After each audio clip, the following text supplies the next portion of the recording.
ఈరోజు దేశవ్యాప్తంగా రైతులు కార్మికులు కలిసి జైలు భరో కార్యక్రమం చేస్తా ఉన్నాము.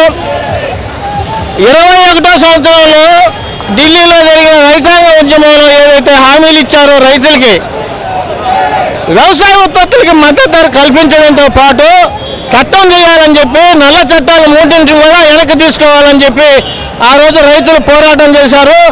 ఆ పోరాటం సందర్భంగా ఇచ్చిన హామీలు ఈ రోజుకి కూడా నెరవేర్చలేదు. కేంద్ర ప్రభుత్వం నెరవేర్చకపోగా అమెరికాతో స్వేచ్ఛ వాణిజ్య ఒప్పందాన్ని ఒకటి ఏర్పాటు చేసుకోవడానికి సంతకాలు చేయడానికి రెడీగా ఉన్నారు.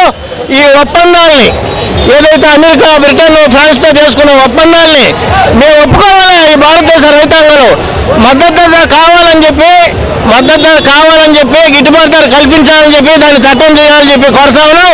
ఈ రోజు మేము రాస్తారోకో చేస్తాము. రాస్తారోకో అయిన తర్వాత పోలీసులు అరెస్ట్ చేస్తే జైలు పోవడానికి కూడా మేము సిద్ధంగా ఉన్నామని చెప్పి తెలియజేస్తూ సెలవు తీసుకుంటా ఉన్నాను.